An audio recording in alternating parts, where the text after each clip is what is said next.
Bienvenidos a Me Pierde la Boca, un podcast imprudente de gastronomía perpetrado por Curro Lucas, cítrico gastronómico.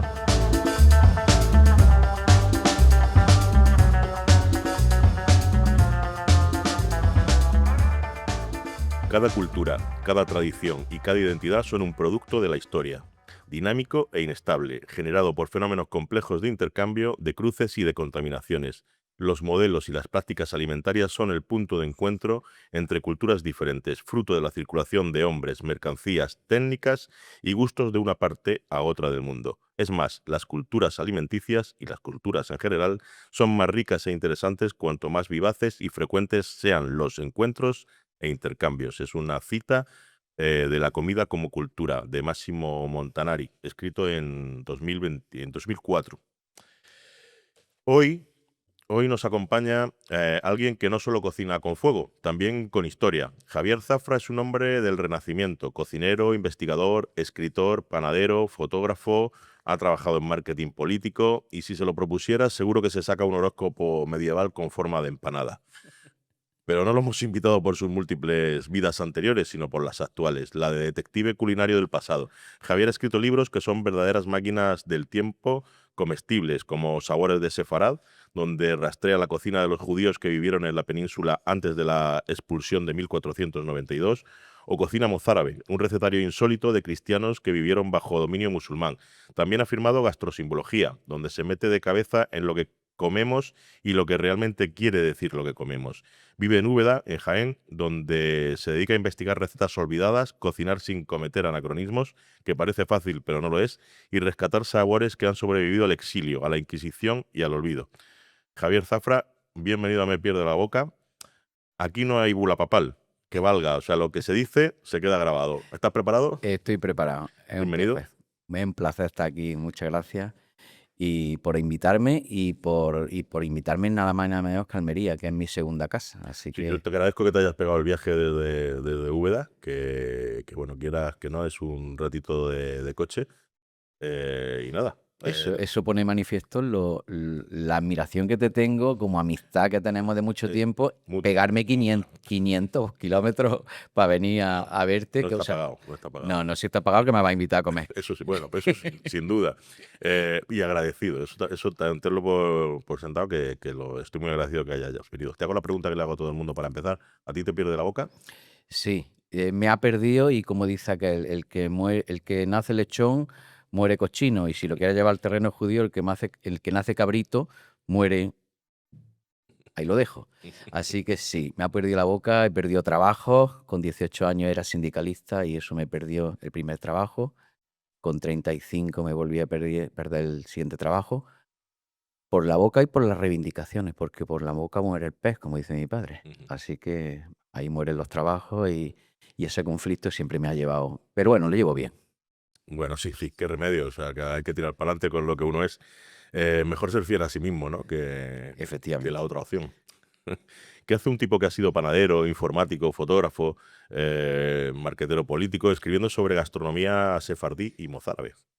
Pues una casualidad tras otra, es decir, al final la gastronomía en general, que fue mi primera opción, cuando yo estudié, primero estudié informática de gestión, después como tenía tiempo, pues me hice cocinero y lo tenía como un hobby. Y después aprendí marketing político, como tú bien has dicho, fotografía, y eso va configurando herramientas. En general, todas esas herramientas me llevaron a mi pasión, por supuesto, siempre ha sido la historia, siempre ha sido la historia. Con lo cual, como no pude ser arqueólogo, pues ahora soy arqueólogo de la albóndiga. Así que lo que hice fue unir todo eso y investigar sobre lo que más me gustaba, sobre la historia y la gastronomía. ¿Y cuándo descubres que la historia también se puede comer? De siempre. Mi primera empresa fue Indígena Íbero. Es decir, ahí hacíamos reproducción arqueológica, estudiamos porque al ser de Jaén, ahí había una horquilla de mercado. También no hay que ser tonto, es decir, al final uno se dedica a lo que le gusta porque hay horquilla de mercado donde poder venderlo, ¿no? Y eso fue lo que me llevó a montar la primera empresa, que fue Indígena Íbero. Y ahí empecé a darme cuenta que las vasijas hablan. Es decir, cuando uno investiga sobre gastronomía, tiene que tener una visión muy holística en literatura, no solo en la bibliografía, en historia, etcétera, sino en lo que yo llamo la gran despensa de la historia y el gran armero de la historia, que son los museos. Tú te vas a un museo, te pones delante de una vitrina y le hablas a la vitrina. A veces a la peña piensa que estás loco, pero dice, oye, ¿y esta vasija qué hará? ¿Esto podrá aguantar el fuego? ¿Esto tan decorado y tan bonito, para qué serviría? Entonces, y esas preguntas van contestando parte de la investigación de lo que se puede cocinar o no en cada una de las épocas. Ajá, entiendo.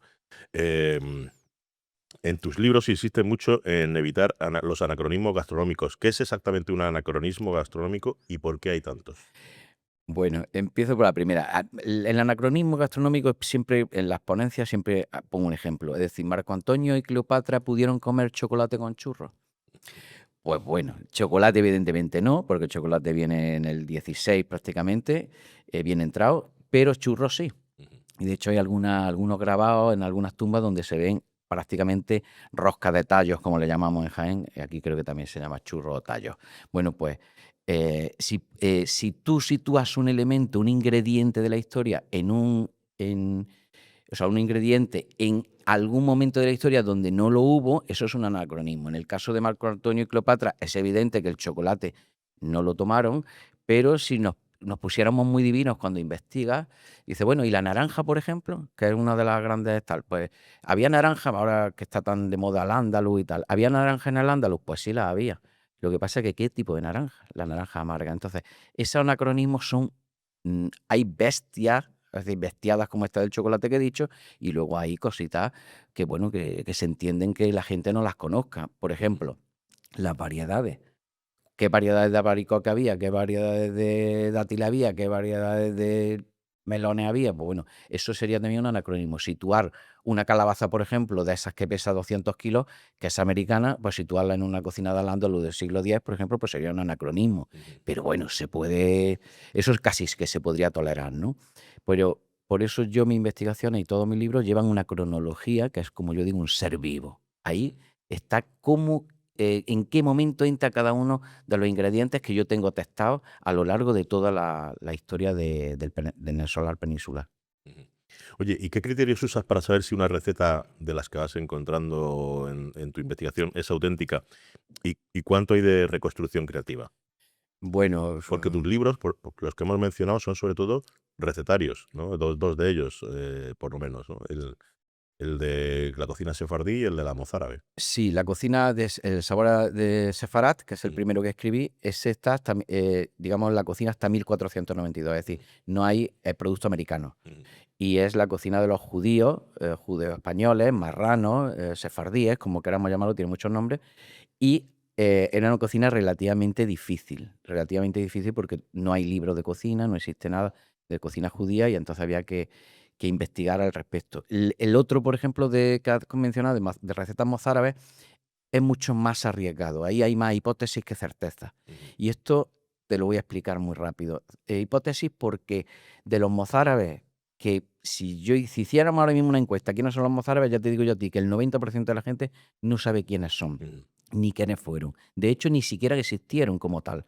El nombre de mozárabe es algo que la historiografía ha creado y trae mucha controversia. Bueno, en realidad eran cristianos en territorio musulmán. Esos cristianos en territorio musulmán durante 3, 4 siglos vivieron aquí y cocinaron con respecto a las culturas con las que venían. Ujú, Entonces, ¿qué ocurre? Lo que tú me has preguntado. ¿Cómo puedo construir una receta si no conozco nada de esa cultura?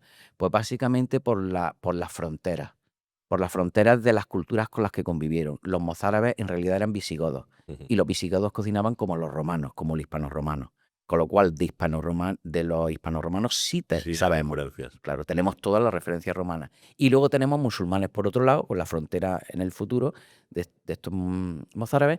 Y ahí lo que estamos introduciendo es todos los recetarios de Al-Ándalus en un siglo del esplendor como el siglo X. Entonces, con esas dos fronteras podemos construir algo, pero ya te digo, mucha hipótesis. Esto es como si quisiéramos, imagínate que viene un extraterrestre y dice, han arrasado Almería, ¿cómo comía esta gente?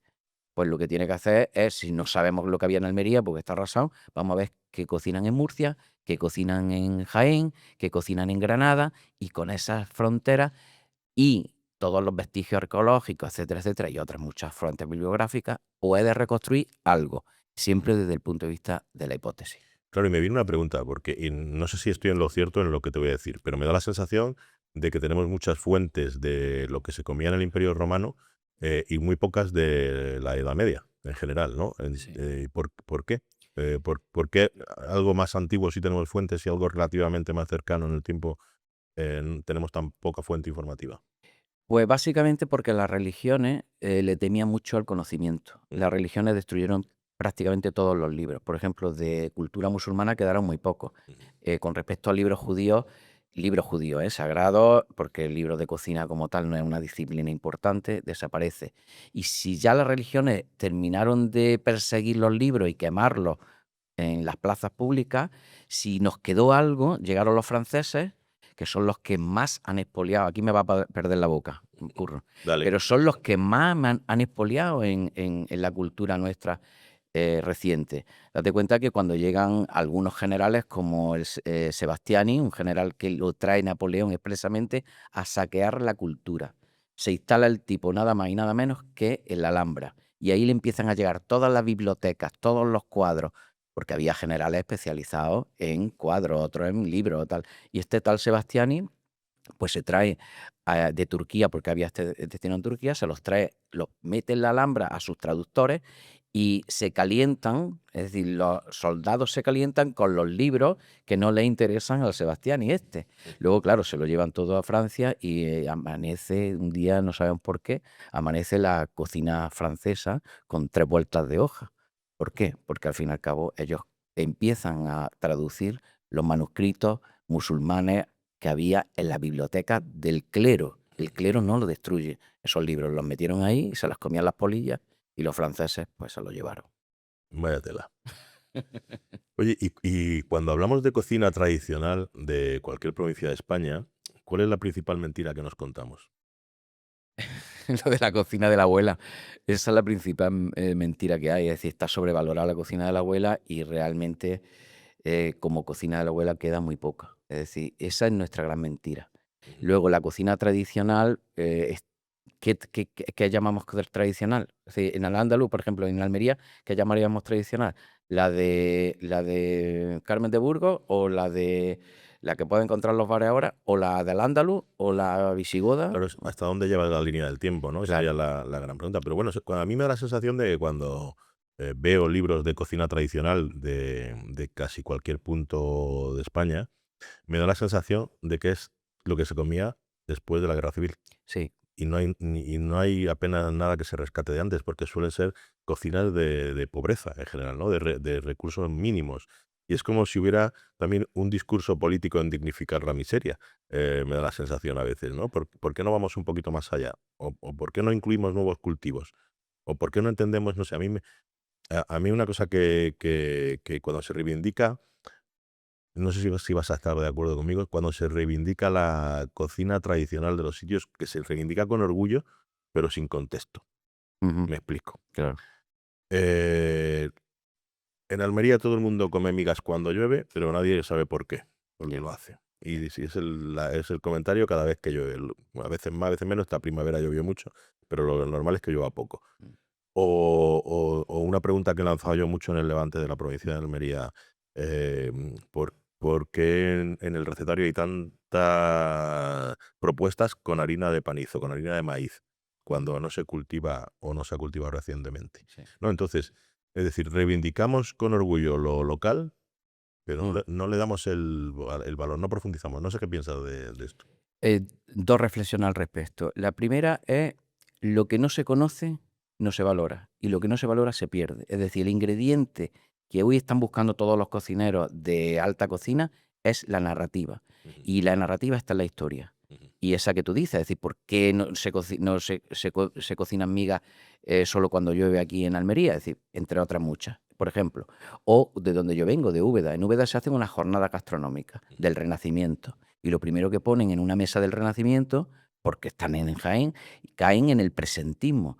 Como hay que promocionar el aceite de oliva, lo primero que ponen es ahí una buena degustación de aceite de oliva. ujú, Cuando en el Renacimiento el aceite de oliva era síntoma de ser judío, de ser marrano, de ser cristiano nuevo ujú, o morisco, y eso era un peligro. Con lo ujú. cual, encima de las mesas del Renacimiento jamás, jamás hubo aceite de oliva, salvo cuando era Cuaresma.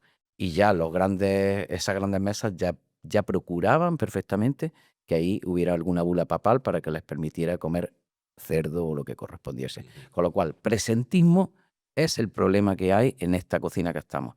Está en una región donde ahora hay mucho cordero, pues hay que vender el cordero. Y a lo mejor el cordero, por las culturas que había en su tiempo, pues no se tomaba.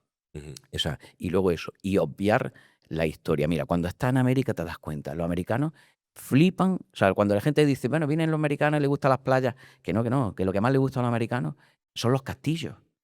Cuando viene un americano al castillo es como se imagina las luchas medievales y tal, y es lo que más les gusta. ¿Por qué? Porque no tienen historia, Ujú. o la poca que tienen se la han cargado, con lo Ujú. cual, bueno, entonces esa es nuestra gran baza en la gastronomía, la historia.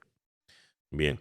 En Sabores de Sefarás dices que no han llegado más de 10 recetas estrictamente sefardíes. ¿Qué define entonces una receta como sefardí? Bueno, el sabor de Sefará hasta 1492. ¿Qué ocurre? No teníamos ningún libro histórico de cocina judía, de cocina hispano-judía.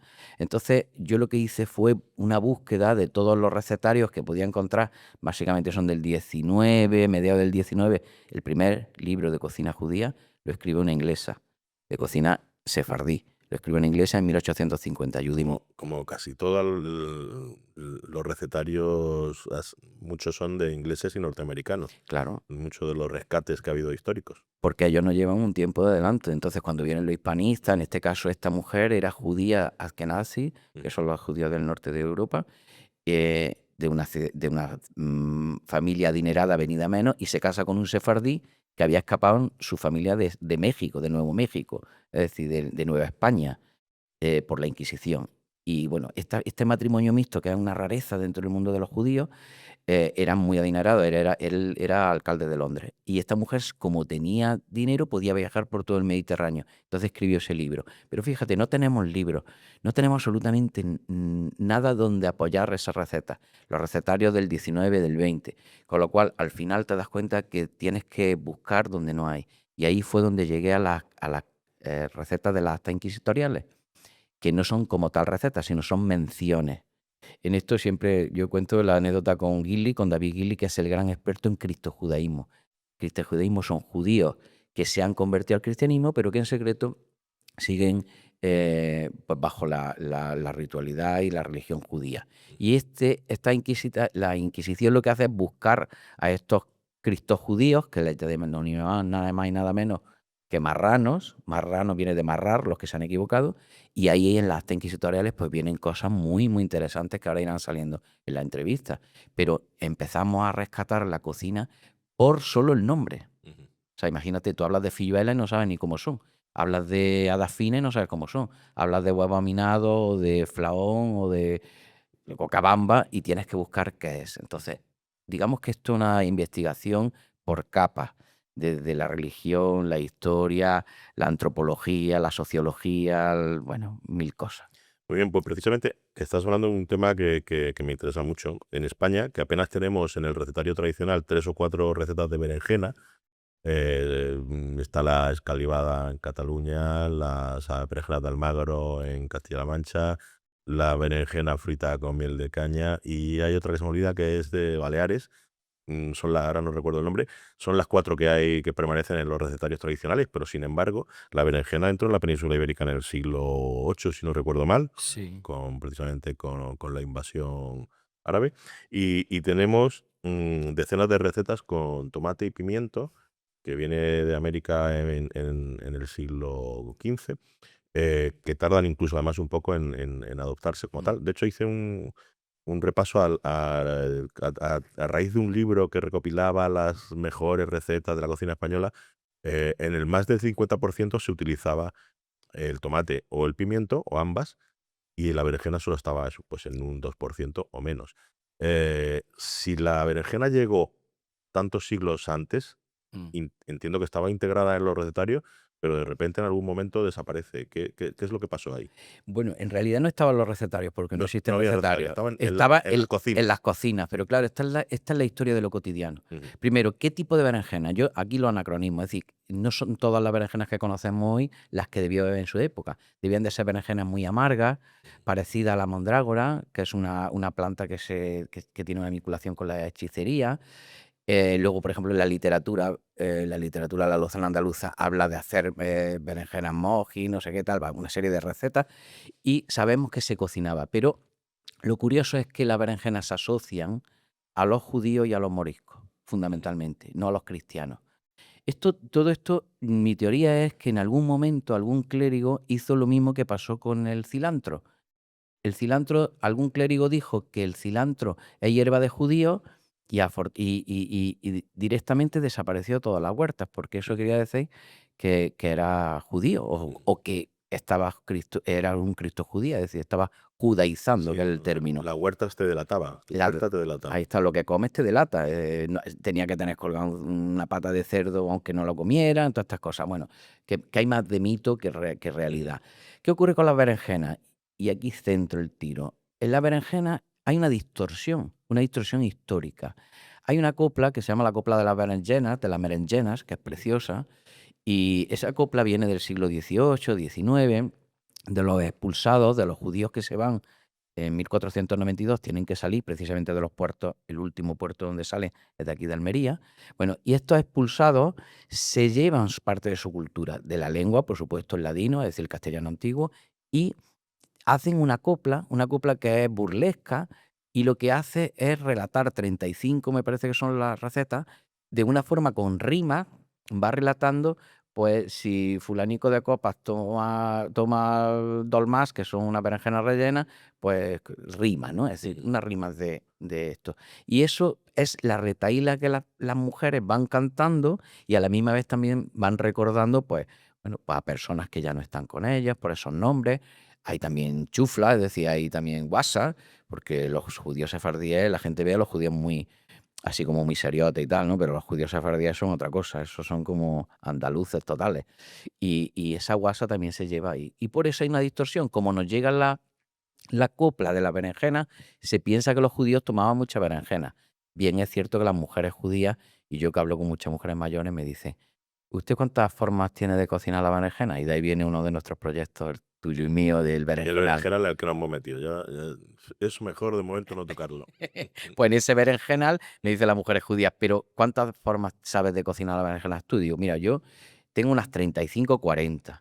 Y me dice: cuando llegues a 100 te podrás casar con una mujer judía. A partir de 100 ya eres bienvenido en nuestras cocinas. Así que la berenjena es una distorsión. No era solo ni de judíos ni de moriscos, era de gente humilde, lo mismo que los espárragos, lo mismo que las cebollas y los ajos, pues todo lo que había era para comer, era lo que había. Pero aún así te hacía sospechoso de... Sí. Vale. Que por otro lado, no sé si me equivoco. El viaje de la berenjena empieza en Asia, va entrando Egipto. Egipto, luego se mete en África, Ujú. desde el Magreb entra en la península ibérica. ¿Es con la expulsión de los sefardíes que la berenjena se va metiendo en el Mediterráneo norte y en Europa? ¿O no necesariamente? No, no, yo creo que pasa como con el arroz, es decir, no era muy bienvenida por el aspecto que tenía. Ujú. Porque parece como, de hecho, lo árabe, la traducción sería huevo de toro. Ujú. Es decir, tenía un aspecto raro, muy negruzca, etcétera. Entonces, no era por su aspecto bienvenida. Ujú. Esa es una de las razones. No le pasa, por ejemplo, al tomate, que al ser rojo llamaba mucho la atención, y porque llamaba la atención también era peligroso. Se Sí, pensaba bueno, y que era- también fue planta ornamental mucho tiempo antes de Claro. adaptarse en la cocina. Fíjate, Mm. pomodoro, de hecho, nos está dando una pista. Los primeros tomates, el pomodoro Amarillo. sería parecido, sería amarillento, no sería rojizo. Manzana de oro en italiano, Manzana. ¿no? El pomodoro italiano. Ahí está. Ujú. Entonces, no gozo de una buena aceptación en las cocinas nobles. Por eso no nos encontramos. Me parece que en Francisco Motiño, que es un cocinero real, me parece que hay una receta de berenjenas mosquí o algo así, Ujú. que es una distorsión de berenjena monjil, de monjas, pero bueno, en realidad es una receta muy antigua. O sea que yo creo que es por eso, porque como no era de noble, pues no aparece en los recetarios. Pero luego, por otro lado, está muy presente en la cocina italiana, Sí. en la griega, en la siria, en la libanesa, que es como, claro, ya no sabes si entró por la vía otomana O por la vía judía. la vía judía, no lo Lo sé. más seguro es que los judíos que se la llevaran, pues bueno, lo cocinarían, porque inicialmente pues tirarían de lo que tenían alrededor. Es decir, es que claro, la gastronomía, eso es importante decirlo, que la gastronomía no hay que darle tantas vueltas. Por ejemplo, yo en mi primer libro no le doy tantas vueltas, es decir, la gente cocina lo que tiene. Ujú. Sin embargo, en el segundo libro, en Gastrosimbología, que ahora hablaremos de él, ahí sí que te das cuenta de que nada es tan simple como inicialmente yo pensaba. Yo siempre digo, soy muy ignorante. Bueno, cada día soy menos ignorante. Y dentro del conocimiento que adquiero es ese, el de la ignorancia que tengo. Y por eso cuando entré en el mundo judío, yo era al principio como muy simplista, como cocinero, bueno, esto, cocinan esto, pim pam pum, dame la receta y ya está. No. Cuando te das cuenta de lo que hay debajo, dices, madre mía, Que cuando uno empieza a profundizar en algo se da cuenta de todo lo que ignora. Es que efectivamente. no- Eso cuanto más sabes, más más ignorante ignorante eres. eres. Claro, es un problema. Bueno, o no, realmente no lo es. Sabemos que hay más alimentos, hemos hablado de la berenjena, has mencionado el cilantro, sabemos que hay más alimentos que fueron sometidos a esa vigilancia religiosa en esa época. La carne de cerdo se pone siempre como el gran ejemplo, pero ¿qué otros ejemplos hay a lo largo del mundo y de la historia que te parezcan relevantes? Hay una especie que aquí desapareció, que es ese dicho, el cilantro, pero también el ajenut, la semilla divina. Ujú, Esta desaparece como una especie de... parece sésamo negro, pero no es sésamo negro. ujú, Tiene picante, muy pequeñita, y exactamente sabemos que desaparece porque hay un clérigo que hace una encíclica y dice, hay que separar lo bueno, que son las espigas de trigo, de lo malo, que son el ajenut, que es esto, que esos son los judíos y los moriscos. Y a partir de ese momento, la gente que es muy simplista salía de misa posiblemente y dijera, ¿qué ha dicho el cura hoy? Pues, que los cristianos somos los buenos, que somos los que somos las espigas, somos los que hacen pan, y todo eso que, la semilla esa negra, que eso es cosa de judío de morisco. Y a partir de ese momento, pues nadie quiere tener, hay que separar, de hecho viene en la Biblia, ujú, hay que separar el trigo de el ajenut, de la semilla divina. Con lo cual, ese ingrediente desaparece. Otros ingredientes que pueden llegar a desaparecer o que son constitutivos de ser judaizante, el aceite de oliva. Fíjate, el aceite de oliva lampante, que hoy es sinónimo de aceite de oliva con defectos, es el aceite de oliva que se utilizaba en los candiles, que también de esto ujú, hay un mito. Es decir, no somos estúpidos. Es decir, el aceite de oliva lampante es un aceite que previamente se ha utilizado en la cocina y ujú. cuando ya está quemado, que no es el quemado de hoy que hacemos una fritura o dos y decimos ya está quemado, no, el quemado de antes debía de ser como bien tostadito, pasaba directamente ya a las lamparillas, ¿no? A las lucernas. Entonces, el aceite era constitutivo. Si un inquisidor llegaba a tu casa y veía demasiado aceite, que no fuera para la lámpara, mal asunto. ¿Y si un inquisidor hubiera abierto tu despensa, te habrían librado? Ni yo ni tú, No, ni, bueno, ni ningún eso andaluz, no. porque con todos tenemos aceite de oliva. Ujú, Y no suele faltar en la cocina algún jamón. O ujú. sea que, perdón, algún embutido, ¿no? Algún embutido en general. Ahora, Claro, pero el del inquisidor. ve el embutido y dice, ah, vale, pues tiene jamón, es cristiano, es cristiano. Sin embargo, el inquisidor no es tonto. Y prueba el jamón. Es que, claro, de estos son mitos que se van Ujú, trasladando. Y la grasa, sobre todo. La grasa es la que diferencia ujú. La grasa que se utiliza para para cocinar. cocinar. Yo ahora, por ejemplo, con mozárabes, que he vuelto a descubrir la grasa de manteca, cuando llega mi mujer a casa y huele, dice, ¿pero qué estás cocinando? Que huele muy raro. No dice desagradable, dice raro. Mm, Claro, es que somos de Jaén. No lo reconoce No él. reconocen los sabores ni los aromas a la grasa. Y hay que reconocer, lo mismo que la mantequilla, hay que reconocer que para algunas cosas funciona muy bien. Correcto.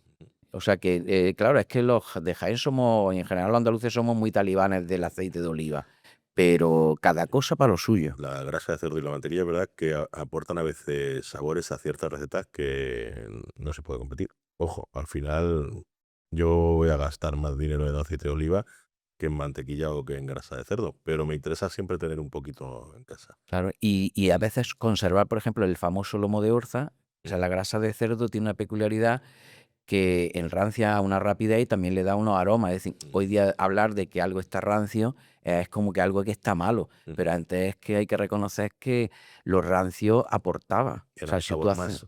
Hay algo más, tú fíjate, Ujú, por ejemplo, los guisos. Todo el mundo habla de las patatas. Las patatas llegan muy tarde, en el 17 finales, casi el 18. ¿Qué ocurre? O llegaron y no se utilizaron, pero ¿qué ocurre? Es que tú ves los recetarios almohades y los recetarios musulmanes del 13 y te das cuenta que hay nabos por todos lados. Y tú dices, claro, es que tú sacas de un guiso un nabo y metes una patata y el guiso acaba de perder el 100% del sabor porque el nabo da sabor y la patata no sabe a nada.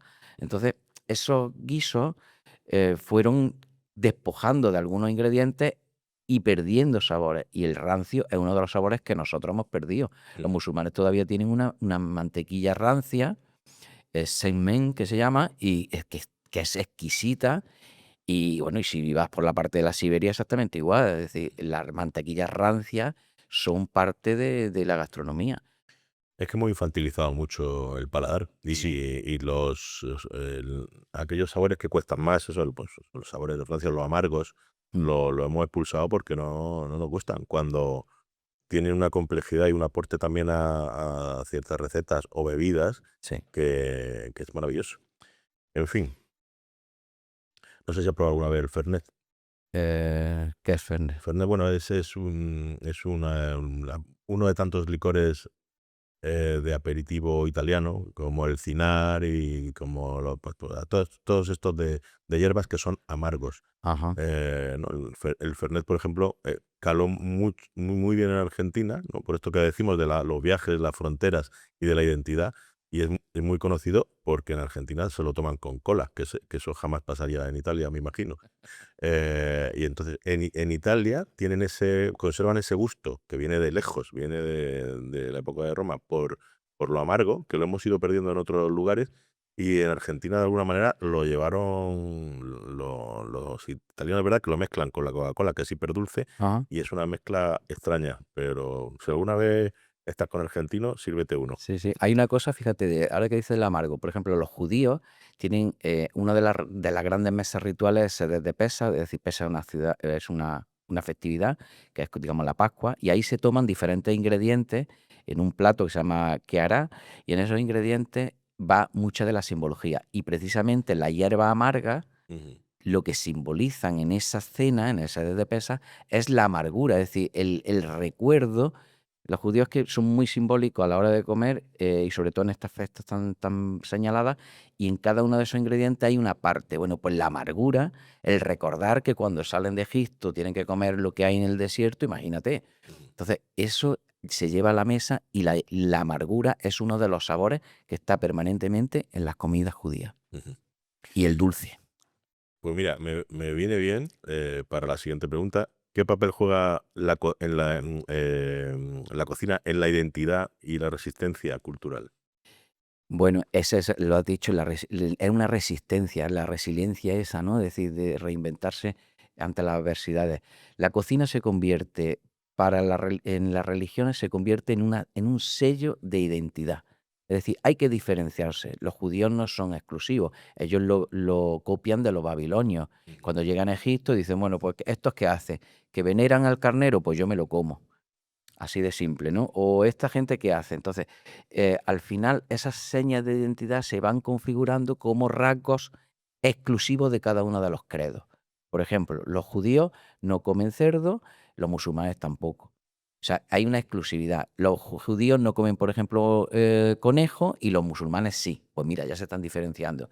¿Y qué ocurre con el cristianismo? Porque el cristianismo en realidad es una herejía del judaísmo, es decir, una escisión del judaísmo. ¿Qué ocurre con el cristianismo? El cristianismo se da cuenta, se dan cuenta siglos después, porque el cristianismo es una religión creada por políticos romanos, o sea, creado o potenciada por políticos romanos, y cuando Constantino hace oficial la religión es porque se da cuenta que ha calado mucho en sus tropas, en sus legionarios que han ido viajando por el Mediterráneo. Y ahí es cuando se configura una religión muy simplista. ¿Por qué los cristianos simplifican todo? Porque es la forma de abrir la puerta. Oye, podéis venir aquí a mí, yo estoy predicando esto, que es una religión muy sencilla, podéis comer lo que queráis. Los musulmanes no comen esto. Bueno, perdón, los musulmanes no, porque con los romanos no había musulmanes. Los judíos tienen estos preceptos religiosos, sin embargo nosotros no los tenemos. Es más, no tenéis que haceros ni la circuncisión. que eso era un riesgo. Para un romano tocarse el capuchón era muy complicado. Entonces, pues también, es decir, los cristianos simplifican y democratizan la religión, la hacen más simplista. Y también en los preceptos religiosos, que son la base de la cocina judía. Los preceptos religiosos que están en Levítico y Deuteronomio. De los 5 libros del Antiguo Testamento, 2 son específicos de qué se puede o no puede comer. Ujú. O sea que cocina e identidad van de la mano al final. Totalmente. ¿Te sientes cómodo cocinando con las reglas de religiones que no profesas? Sí, mira, me acuerdo una vez en una comida que me invitaron a una familia judía y lo primero que nunca me había planteado eso. La primera pregunta que me hicieron es si yo creía en Dios. Ujú. Y entonces me quedé como, o sea, jamás me pensé que nadie me iba a preguntar. Hombre, en una conversación a lo largo del tiempo, tú y yo hemos tenido esta conversación 1000 veces. Pero así de en frío no sabía lo que contestarle. Le dije, ¿qué Dios? Mm. Porque dice, bueno, es que solo hay un solo Dios. Digo, ya, pero ¿qué Dios? Porque Buda, o estamos hablando del dios del Mediterráneo, o de los dioses egipcios, o qué dioses, o de los dioses aztecas.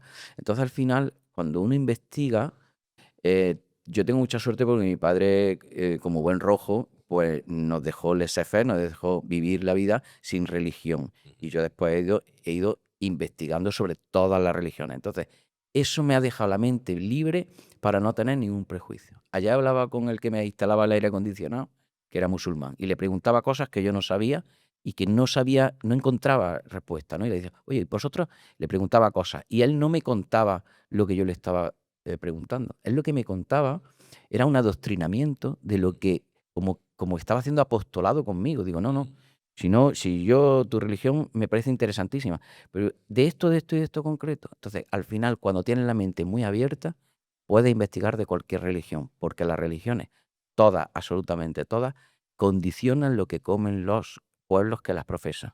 Entre otras razones, por razones recaudatorias. Ujú. Si fuera solo lo que comen, lo que controla.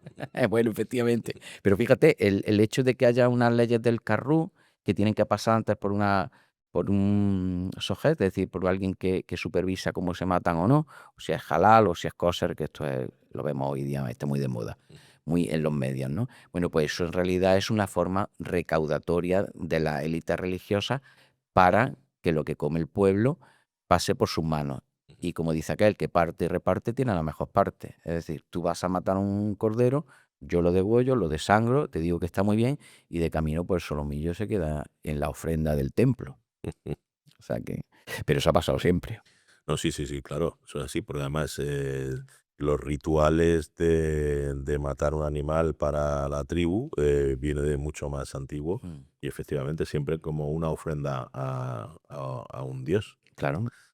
En Y, fin. y saber matarlo, es decir, es que claro, yo por ejemplo que me centré mucho en los 2 libros, primero en la investigación de los judíos, vi que había muchos preceptos con respecto a esto, es decir, con respecto a las tribus de pastores, Sí. con muchas cosas también que no son correctas, es decir, la separación de la leche y la carne, eso sería muy complejo de hablar, pero que no eran correctas en lo que nos está llegando a nuestros días, o que sí son correctas hoy día y que no se hacían hace 6 siglos, ¿no? Entonces, son tribus. Yo cuando algo no sé, me voy directamente a lo más natural. Me siento en un sitio donde haya naturaleza, me siento allí y digo, a ver, ¿qué podían comer esta gente? Eso me pasó aquí en Puerto Carrero. Ahí donde está Jergal detrás hay una aldea Ujú. abandonada. Y ahí me senté, cuando hice el primer libro, me senté y dije, es que este libro yo lo veía muy simplista. Y cuando me senté allí y vi que aquello eran chozas de piedra en mitad de una garganta donde no hay nada más que espárragos y 4 cabras, cuando bajé de allí de Portocarrero pensé: "Ostras, he hecho un libro muy complejo", Ujú. porque no debía de ser tan compleja la agricultura de la época, no debía ser tan compleja lo que cocinaban, sino era como más de lo que tengo, o de Sí, lo que pero lo puedo que pagar. tengo en un punto no es lo que tienes a 20 kilómetros o lo que tienes a 50, ¿no? Por eso también al final ahí acaba habiendo una variedad. Fíjate, hay una cosa sobre lo de sacrificar animales que me he acordado, que voy a ser muy breve. Lo leo en un libro de Miro Popic, que es venezolano, que habla de la vaca que la llevan los españoles a América y Ujú. se da muy bien en esos extensos prados con alimentación. Y y crece mucho pues claro, hay un momento en el que ante un animal tan grande no había entre los indígenas, etcétera, no había la noción de matarlo y repartir, y entonces, hace ya unos cuantos siglos, pues bueno, pues que se sacrificaba, escogía lo que iban a usar y luego se dejaba el resto del animal, pudriéndose en mitad de la nada, ¿no? Mm. Y era como un desperdicio total, ¿no? Entonces, por eso que tradicionalmente entiendo que las tribus, el jefe, fuera religioso o tribal, tomaba la decisión de sacrificar un animal, honrando a los dioses y luego repartir y que no hubiera desperdicio también. Me imagino que por ahí van los tiros. Fíjate una cosa, Dan Barber, por ejemplo, hablaba de eso que tú dices, de los americanos cómo comen y cómo comen los españoles. Él es americano, judío americano, y Dan Barber dice que los españoles le sacamos rendimiento a piezas, sobre todo de las reses grandes, le sacamos rendimiento que eso sería impensable en Estados Unidos, es decir, comerse las manitas La de lengua, la el lengua, corazón. el corazón, Eso todo era de el norteamericanos. norteamericanos, sí, la opulencia. Mm. Dice allí no, allí de la vaca se aprovecha el solomillo, entrecot y 3 cosas más. Dice, punto. Dice, aquí no, aquí le aprovecháis absolutamente todo. Digo, claro, es que aquí Cada vez menos. había cada vez menos, efectivamente, ya, y cada vez menos se sirven los animales enteros en las Mm, carnicerías. mm. Ya son porcionados y si son con plástico mejor, para que la gente no lo identifique. Sí, que habría que ver, o sea, ahí hay un dilema ético que creo que es importante hablarlo, ¿no? Si matamos animales, deberíamos aprovecharlo todo. No podemos siempre estar comiendo la pieza noble. De vez en cuando, aunque sea por una cuestión ética, moral, deberíamos también tirar por la casquería, aunque no nos gustase. A mí particularmente me gusta, Sí, pero aunque no guste, por una cuestión de compromiso con el equilibrio natural de las cosas. claro. Es que había muchos guisos, por ejemplo, en Mozárabe, en el tercer libro, hay uno que me encanta, que es el guisado de patas de pollo, y claro, es algo ficticio, porque ¿quién podía conseguir 50 patas de pollo para hacer un guiso? Pues muy poca gente, Ujú, porque el pollo era algo que se mataba cuando ya estaba viejo y no producía nada. ujú. Entonces, que puede sonar anacronismo, sí, pero en el fondo es aprovechar algo que eso sí que ya es la ralladura porque dice, es que qué carne puede tener una pata de pollo. Ahora hay bandeja entera de patas de pollo en el Efectivamente. Mercadona, así que Sí, sí, sí. ¿qué hacer con ella? Pues el guiso que hay ahí en los mozárabes, que es precioso además, y además está muy bueno. Y lo bueno que tiene es que lo tienes que comer como a mí me gusta, con las manos. Ujú. Y te pringas, porque tiene mucha gelatina. Está interesante Yo ese utilizo guiso. mucho las patas de pollo para caldo, Sí, sí, hacer caldos profundos. efectivamente, hacen consomé muy bueno. Has escrito también de la cocina criptojudía. ¿Qué platos han sobrevivido camuflados en la península ibérica? Vale, Cristo judíos son judíos que se han convertido al cristianismo, pero en secreto siguen cocinando con los preceptos. Esto es muy simple. Es más fácil, decía mi amigo David Gilly, el gran investigador sobre cocina cristo-judía, decía, es más fácil cambiar de religión que de hábitos gastronómicos. Y esto lo van a entender todos. Si mañana viene unos extraterrestres aquí y dice, señores, aquí ya no se va a comer ni cordero, ni jamón, ni nada, eso lo vamos a dejar fuera, y aquí va a comer todo el mundo rata y perro. ¿Vale? Pues los chinos estarán muy contentos porque pueden comer rata y perro. Pero tú imagínate aquí una tapa en Almería de un perrito frito, ¿no? O rata, tal. Pero sin embargo, eso te va a Perú y el cuy no deja de ser una cobaya, es decir, una rata, o un roedor grande, Conejo. un conejo, vamos a llamarlo un conejo de India. Pues en realidad, bueno, pues todos esos alimentos, espérate, se me ha ido la pregunta. Nada, que son los platos que han sobrevivido Ah, camuflados, ¿no? En perdón. la cocina criptojudía. Entonces, esos platos que nos han llegado no son tan evidentes. ¿Dónde se puede ver? Sobre todo en las actas inquisitoriales.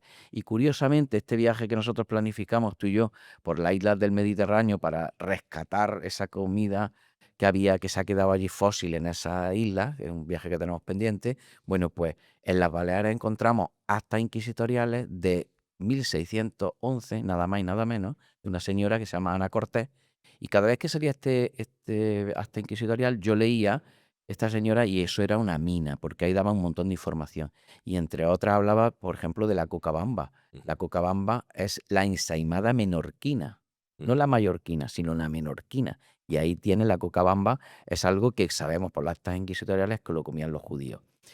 Esto es importante decirlo. ¿Cómo comen los judíos o cómo comen los mozárabes o cómo comen las culturas? Con aquello que pueden comprar. Es decir, que el dinero le permita, con lo que la tierra les da, lógicamente, con respecto a los preceptos religiosos. Todo eso configura una forma de comer diferente. ¿Qué ocurría en este caso, con esta mujer, Ana Cortés, judía de las Baleares? Que ella seguía las recetas que había en las Baleares. ¿Quiere decir que la cocabamba es exclusiva de los judíos? Pues no lo sabemos. Posiblemente sí, porque hay un pan que ha llegado a nuestra época, que es la jalágula, agula es redonda, que es el mismo pan, es decir, lo mismo, o las trenzadas, etcétera, etcétera. Entonces, al final, los cristos judíos influyeron mucho. Y en concreto hay una receta que a mí me encanta, que posiblemente salga después, pero que se hace con este molde, que estos son el molde de los flaón. Explícalo para quien no lo ve, que hay quien oye, pero no ve. Vale. Este molde, si yo lo muestro, no tiene ningún símbolo judío. Tú aquí no ves ningún símbolo. Tradicionalmente judío sería la menorá, es decir, el candelabro de los 7 brazos, o la estrella de David. Sin embargo, aquí no se ve nada. Se ve un asterisco y una gotita alrededor. ¿Qué simboliza este sello? Pues lo curioso de este sello, que es de las Baleares, con él se hacen los flaón de Menorca. Los flaón son 2 masas de una oblea, como si fueran empanadas. Esas masas se troquelan, la de abajo no se troquela nada, se pone una bola de queso con una serie de ingredientes, con huevo, etcétera, etcétera, y después la siguiente, la que tapa eso, se troquela con esto, ¿vale? Lo curioso de eso es que cuando se troquela, tú no ves nada, pero cuando lo pones encima de la bola de queso, aparece una estrella, la estrella de David, el sello de Salomón. Eso es curioso. Y a la misma vez también en el troquelado, estas pequeñas gotitas que ves alrededor también se plasman ahí. Y eso no tiene ningún sentido, porque esto no troquela ni nada, esto simplemente las marca. Lo curioso es que ese flaón, cuando se hornea, esa estrella de David desaparece. ¿Por qué? Porque el queso se infla y desaparece. O sea, estamos hablando de que las mujeres judías crearon un lenguaje propio. Quizás de toda la entrevista esto es lo más importante. Las mujeres crearon un lenguaje propio para contar cosas, para ratificar con ese símbolo, para ratificar su religión. Pero claro, no podía ser evidente. Y entonces crean esto, que lo pueden tener encima de la cocina y que nadie lo va a identificar como judío, pero cuando terminan esa elaboración, está ratificando que ahí hay un símbolo. A mí me parece una genialidad espectacular. ¿Y ese sello de dónde lo sacas? Porque en las tiendas no está. Ah, este sello me lo regaló. Bueno, este no, esta es una copia. Me regaló uno tal cual como este, mi amiga Rosa Roger, que es investigadora de las Baleares, que es encantadora. Bueno, pues Rosa me lo envió y yo tenía una teoría, dije, esto no es judío. Le dije, no, no es judío. Ella dice, no lo sé, pero luego cuando encontré esa estrella y cuando empecé a ver, después de años investigando, me di cuenta que sí era judío. Me di cuenta además que tenía muchos parámetros para ser judío. Y ella me decía, digo, pero no me cuadra, porque la primera vez que sabemos de este sello es en una fotografía, fíjate, que había un archiduque de Viena, venía de Austria, venía a veranear, como todo sería en el siglo XIX, principio del XIX, finales del XVIII, venía a veranear a Baleares. Y este tipo traía su cámara de fotos porque era súper adinerado, claro, lógicamente, era archiduque. Y le hizo fotos a tal. Y entonces me dijo, Javi, es que el sello que yo te he regalado es el de la foto que tiene el archiduque. Digo, pero espérate, si es una copia. Digo, no, es ese.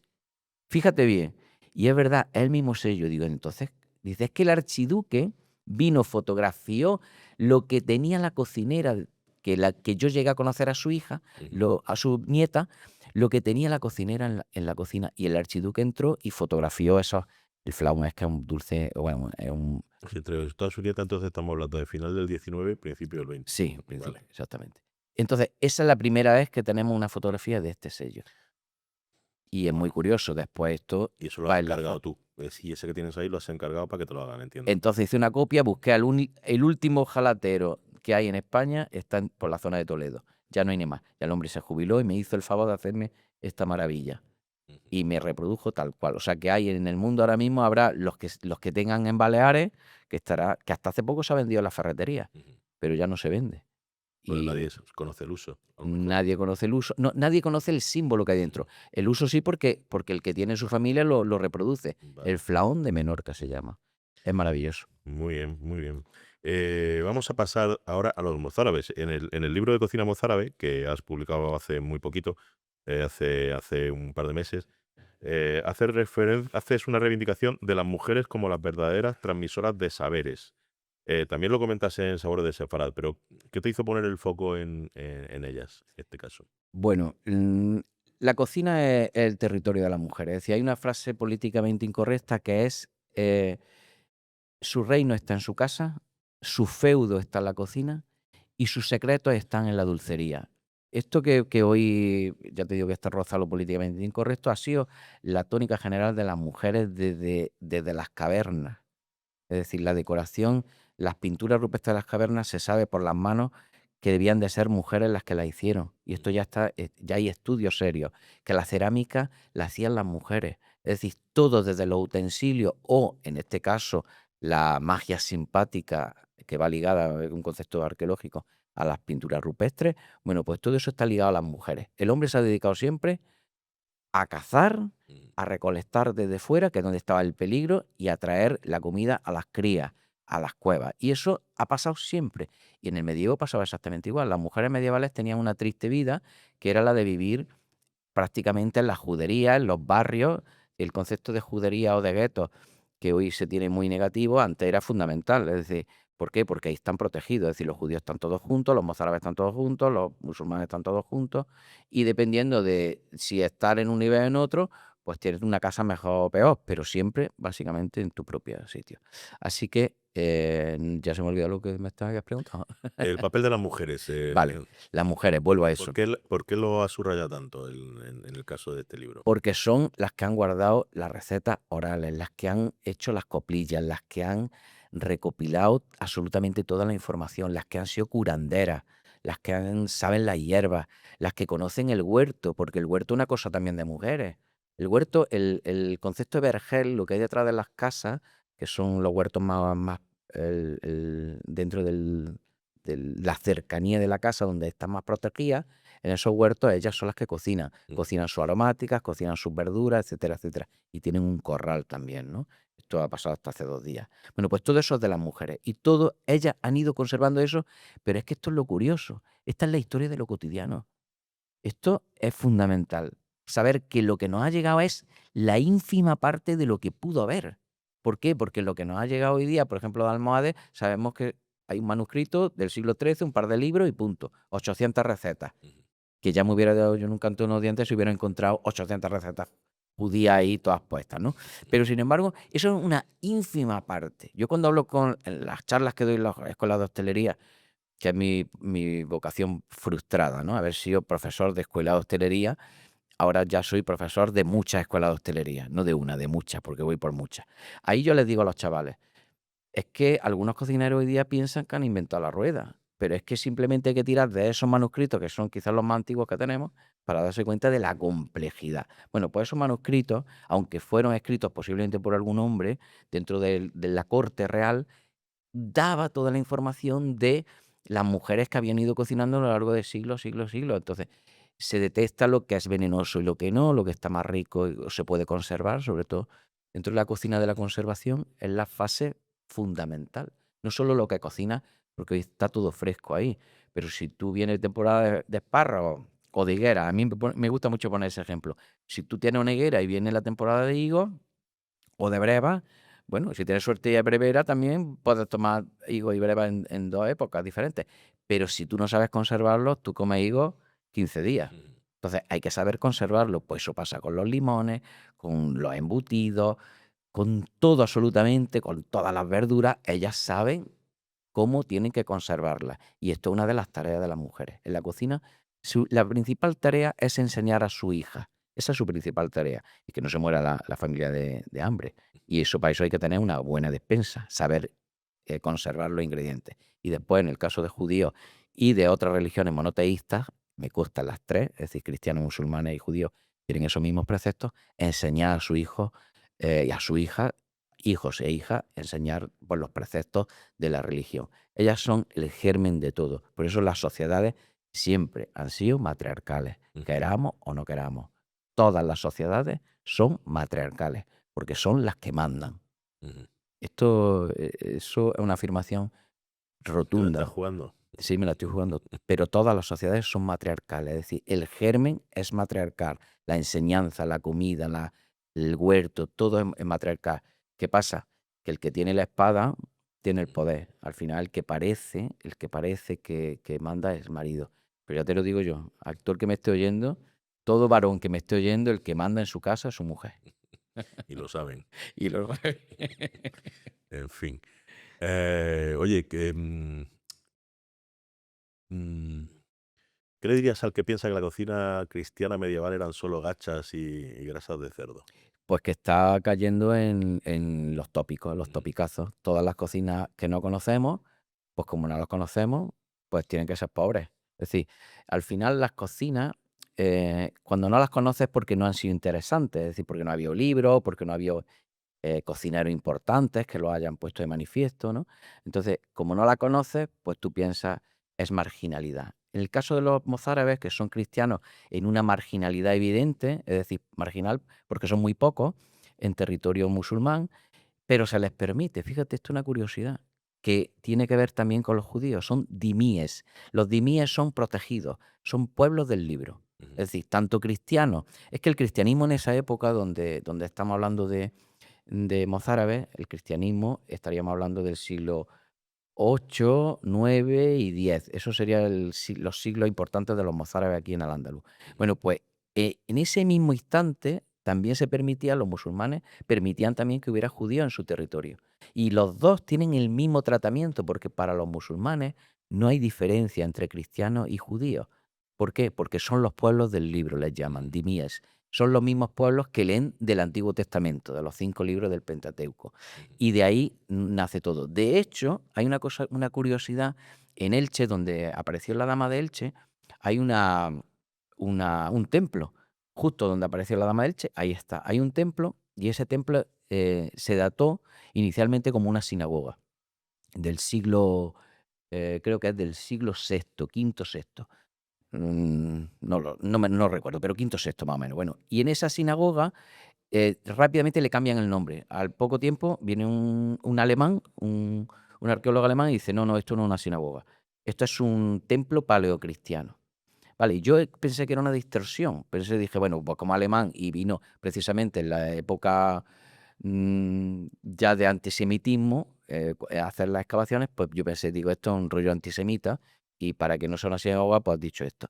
Pero no, después me encontré, investigué al arqueólogo y encontré que no, efectivamente el templo podía ser perfectamente una sinagoga por la simbología que tenía, que es importantísima, sin lugar a dudas judía, pero que podía también ser paleocristiana. ¿Por qué? Porque los símbolos paleocristianos y los judíos son los mismos, la flor galana de 12 pétalos y la estrella de David.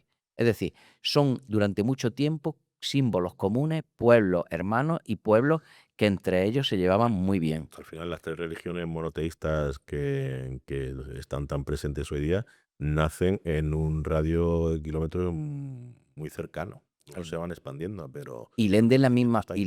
mismas fuentes. Esto. Con lo cual, claro, el judaísmo no es que se lo invente, el judaísmo lo copia una gran parte de lo que viene en el Génesis, lo copia de los babilonios, y eso lo sabemos por las tablillas sumerias. Es decir, el gran diluvio, Noé, tal, eso está en las tablillas sumerias. Los judíos que están allí esclavos, pues copian, pues, cómo se fundó el mundo, y como están en una cultura como la Babilonia, lo copian. Y copian también guisos. Hay un guiso que es la orisa. Ujú. Bueno, hay una tablilla, ¿eh? La orisa es un guiso de cordero que se le pone trigo, y ese guiso ha llegado hasta nuestros días en la cocina tradicional judía de la zona de Marruecos. Ujú. Con lo cual, ese guiso quizás sea el más antiguo de la historia que tenemos, que se sigue cocinando hoy día en las cocinas judías. Ujú. Y aquí tenemos algo muy parecido, que es la olla de trigo en Almería. Es decir, no deja de ser carne con diferentes verduras y el trigo. Vale, Sí. las legumbres, al fin y al cabo, escaseaban, pues se le metía lo que tenían, que era el trigo. Sí, al final es el origen de todas las ollas, es poner a cocer una proteína y ahí lo que tengas cultivado. Al final. Exactamente. Bien, de toda esta investigación que llevas haciendo años para todos estos libros, ¿cuáles son los sabores más sorprendentes que has redescubierto? Pues hay uno que me encanta. Para mí es un descubrimiento porque yo tomaba limón como todos tomamos limón. Te hace un zumo, hace una tal.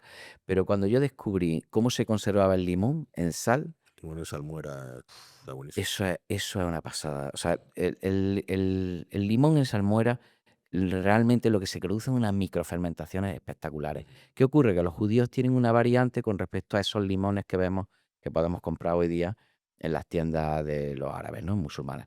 Pero ellos tienen una peculiaridad que una vez que lo han encurtido en sal, luego lo lavan muy bien y lo meten en aceite de oliva. Ujú, Y eso lo que genera es que destila, ese aceite va destilando las pectinas y ujú. destila como un gel. Ese gel para las carnes, para lo que quieras, está impregnado de un sabor a cítrico espectacular. Con lo cual, para mí, el sabor más potente, ese junto con los vinagres de los siropes de Granada. Esos serían los dos sabores que más me han sorprendido de la cocina también musulmana, porque también Sí, lo tiene. correcto. Que están en tus libros esas recetas, además. Ese está, sí, en el primero o en el segundo libro me parece que está, sí. El, el de los O, limones o en Sabores de Sefara, quizás. el del vinagre de Granada en sabores de sefarad, Sí, seguro. y aquí está, Y sí. el de los limones no me acuerdo. Sí, en Sabores de Sefara la receta 70, También limón está. en salmuera Ah, o en salamurra. Aquí sí, sí, está. sí. Que yo lo había hecho ya, me hacía además cantidad de industriales, solo en salmuera, sin el paso del aceite. Y es algo que tengo pendiente, Sí, luego guardarlos en aceite. porque los marroquíes, por ejemplo, lo guardan en el mismo zumo En salmuera, de que en Génesis. en salmuera y Y en- zumo de limón. Y sin correcto. embargo, si tú eso lo lavas bien y lo metes en aceite de oliva, Ujú. pierde algo del color, pero está que se deshace. Ayer Sí, sí. este chico que vino a casa, cuando se lo enseñé, me dijo: "Oh, dame un poquito", porque es que era le recordaba a su infancia. Dice: "Buah, pero esto es diferente porque tiene aceite". Digo: "Claro, aquí lo hacen en Almería". Luswaper tiene, la empresa de aquí Sí, de pero para nacimiento importación. para A exportación mí y no para los amigos. para los amigos, sí, sí. Sergio siempre nos tiene en cuenta los Ya, amigos. pues voy a tener que traerlo a Me pierde la boca. Porque además también tiene unas alcaparras en salmuera que son una maravilla, que las que encuentras aquí son encurtidas, que llevan vinagre, pero a mí las que me parecen interesantes son las que son solo sal. Sí. Pero bueno, eh, qué bueno, tengo que Y hacer si esa te vas receta. por el puerto, yo no sé si existe porque ya llevo unos años fuera de Almería, pero en el puerto tienes lo más antiguo que había. Es decir, eso sí que es un fósil gastronómico de Almería, que es em, donde echan los pescados en sal. Es Ujú, la primera o la segunda nave entrando desde Roqueta, ujú. cuando he pasado el túnel, ahí hay una empresa De de salazones. conserva, de salazones, y ahí lo tienen en bidones, pero estamos hablando de que eso podría estar perfectamente en Zara de los Atunes en el siglo Sí, sí, sí. quinto fenicio total, Claro, eso es fenicio, sobre todo. es Es la fenicio. herencia fenicia. Fenicios que son los pueblos del mar, y ellos traen el garum, es decir, todos los salazones correspondientes que luego los romanos se lo apropian y los judíos también. Ujú. Y también lo tengo en el libro de mozárabes porque los mozárabes es un pueblo liminal, es decir, está a caballo entre dos culturas y todo lo que sea hispano-romano, los mozárabes lo tomaban porque ellos se levantaron un día y dijeron, somos hispano-romanos del Imperio Romano y de pronto dicen, ya no, ya ahora somos godos. Y se levantaron otro día y dijeron, no, ya no somos godos, ya tenemos que ser musulmanes. Entonces, es curioso que esa época de la historia esté tan mal estudiada porque no he encontrado casi ninguna referencia históricamente, es decir, ya ni de gastronomía ni te cuento, que estuviera tan mal estudiado, con lo cual esto era una gozada. Tú que lo sabes como investigador, Yo encontrarte investigo una... poco. Bueno, pero Eso, tú lees mucho y eso es eso parte de la sí. investigación. Tú sabes... Leo y olvido casi todo. Sí, bueno, Pero pero sí. eso con la edad ocurre. Pero fíjate, cuando tú te pones a investigar, cuando tú lees mi libro, que me consta que te lo has leído, te das cuenta que me la cojo con papel de fumar porque no quiero Vas con mucho ser cuidado siempre. con mucho cuidadito porque es que es algo tan desconocido, pero como tengo esos romanos ahí y sé lo que, porque los vestigios arqueológicos están ahí, sé lo que comían, pues digo, perfecto, aquí me puedo apoyar porque los mozárabes tienen de la tradición hispano-romana, Ujú. visigodos, que los visigodos en realidad eran la élite. Es decir, los visigodos cuando entran, es una élite que no se mezcla. Es decir, como élite no se mezcla y el resto del pueblo deja de tiene las mismas costumbres hispano-romanas. Fíjate, ayer estuve repasando un libro que compré mucho antes de conocerte a ti, que es Recetas con Historia. No recuerdo la autora, porque fui a ver si tenía algo de todo esto de cocina mozárabe, de cocina sefardí. Y claro, y ves que tira de cocina de milenios hasta más o menos la actual, pero hay un vacío.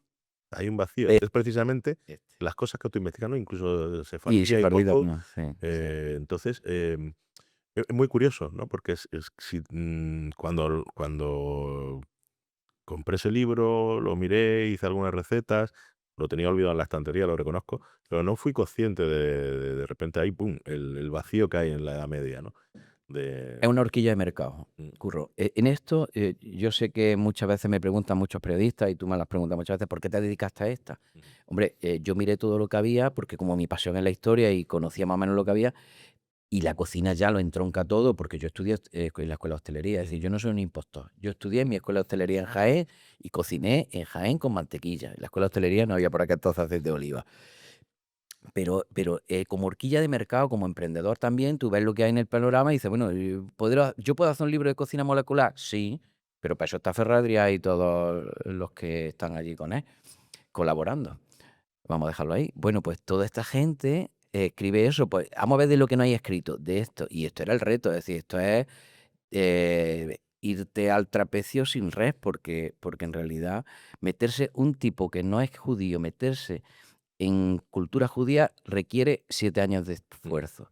Y de esfuerzo del mío. Es decir, que tú sabes que me llama a las 12 de la noche y puedo estar tranquilamente leyendo. Entonces, estudiar un montón y para no equivocarme ir con mucha precaución. Después, eso lo sabes, los libros son como los bebés. Esos libros, cuando yo voy a las comunidades judías del mundo entero y yo parto de negativo, ¿por qué? Porque soy hombre y no soy judío, pues a las mujeres judías, ¿qué le va a contar un hombre cristiano? Cristiano por bautizo, ya te digo que yo la religión no la profeso, pero en realidad yo parto de negativo y de pronto cuando yo les cuento lo que hay, no solo en el primer libro, sino mejor en el segundo, que ahora vamos a hablar de, en la gastrosimbología, pues ahí flipan. Y dices, ostras, y le dan valor. Y las mujeres sefardíes, me lo han dicho a mí, le dan valor, dice, joder, porque entre sefardíes que nacíes, también esto no es un sistema de castas, pero sí es verdad que hay una, digamos, una facción como más mediática, que es las askenazis, y la sefardía es como un poquito menos mediática, vamos a llamarlo así. Bueno, y de pronto cuando yo les digo, no, es que esto partió de Sefarad. Sefarad, para los que nos oyen y nos ven, es España y Portugal, es decir, todos los reinos que había en la península ibérica, ¿no? De ahí viene el concepto de sefardí. Bueno, pues esto se creó aquí. Y yo siempre digo que cuando estudiamos historia, lo primero que tenemos que hacer es mirar por las culturas que se crearon aquí. Porque romanos ya tienen que estar los italianos potenciando y estudiando lo que hay, pero de íberos, si no lo hacemos nosotros, mi amigo Damián Partido, especialista en íberos. Y yo le dije, no te muevas de ahí, eso es una horquilla de mercado, explótala hasta la saciedad. Bueno, pues de sefardíes había una horquilla de mercado que explotar. Y ahora, esto por ejemplo es de la red de judería, estos dos libros lo ha editado la de red de judería. El de cocina mozárabe lo ha editado una cosa muy curiosa. El Camino Mozárabe es un proyecto que han abanderado los GDR, los Grupos de Desarrollo Rural, y el Camino Mozárabe parte desde Parte de Almería Almería. hasta Santiago. Ahora venía conduciendo desde Jaén y yo pensaba, madre mía, estas criaturas, cuando salieran por ahí, llegaran a Fiñana, a lo mejor tardaban una semana en llegar a Fiñana. Digo, esta gente cuando llegara a Santiago, allí morían. Claro, la mayoría no bajaban. De hecho, hay una configuración, se cree que los reinos, el reino de León está configurado por mozárabes.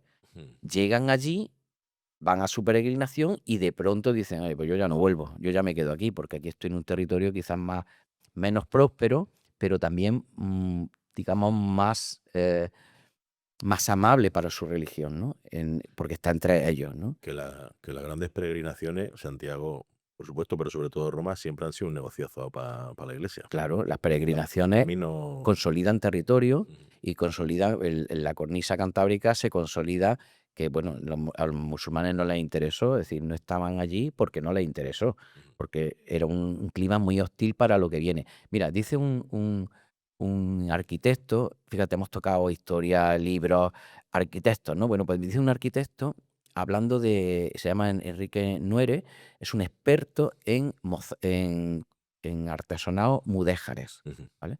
Bueno, artesonados mudéjares, entendiendo mudéjares como lavizados, ¿no? Y este hombre dice que en la cornisa cantábrica no le interesaba a los musulmanes porque su clima no tiene nada que ver con eso. Tú imagínate alguien, los bandarras que él le llama, los bandarras de banda, los bandarras primeros que llegan en el 711 son una banda desorganizada totalmente y se encuentran aquí pues un estado en disgregación, es decir, un estado visigodo en disgregación. Y llegan, como son más potentes, se quedan con el territorio, ¿no?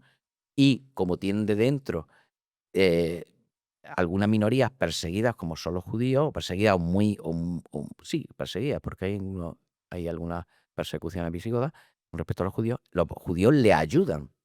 Si los primeros musulmanes son ayudados por los judíos y les dicen dónde tienen que ir. No vayáis a tal sitio, nada, directamente a las minas de Linares, a las minas de Río Tinto, a las minas de tal. ¿Por qué? Porque el que controla las cabezas de mina controla un gran producto. Bueno, pues todo eso configura horquillas económicas con respecto a los credos, con respecto a los credos religiosos y con respecto a los pueblos. Si tú localizas a un pueblo cómo vive, sabrás cómo come. Es decir, te puedes imaginar cómo come un banquero, seguro. Seguro. O te puedes imaginar cómo come un comerciante de especias. Ujú. Pues lógicamente come con lo que tiene alrededor. Un banquero se puede permitir todo lo que hay a su alrededor, un especiero se puede permitir una gran cantidad de especias que el de enfrente, pues no. Entonces, un pescadero, pues ¿qué va a comer? Pues pescado. Claro. Entonces, en el fondo, la actividad económica configura qué comen los pueblos. Luego la religión, etcétera, etcétera. Javier, me interesa el tema, pero es que se nos acaba el tiempo y Vale. no hemos entrado en gastrosimbología, que me Sí. parece de los libros que tienes, los tres son muy interesantes, pero es una bestialidad este. Ahí explicas el significado oculto de ciertos ingredientes y rituales. ¿Hay algún símbolo recurrente en las cocinas religiosas?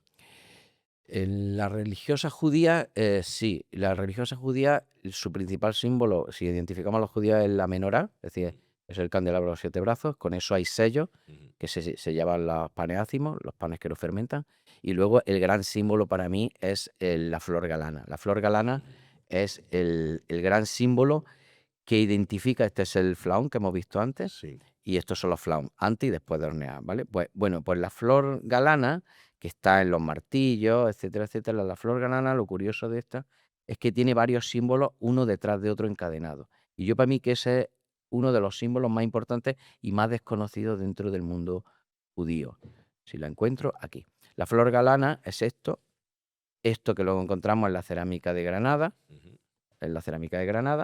que es esto, es decir, Ujú. estamos hablando del mismo símbolo y que en realidad simboliza Las drupas la de... drupa de la granada, los granitos estos. Es decir, todos estos símbolos van encadenados unos a otros. Es decir, no llego a ellos porque soy más listo que nadie, sino cuando voy cocinando me voy encontrando estos moldes Ujú. que tienen a lo largo de la historia muchísima historia que contar. Bueno, pues al final, si tú ves este molde, dices, bueno, pues aquí cocinaríamos y podríamos hacer una flor frita con una estrella de David, ¿no? Bueno, pero eso no es tan evidente lo que hay dentro, que es esto, ¿no? Que es la flor galana. Ese es el gran símbolo. Y luego hay un símbolo relacionado con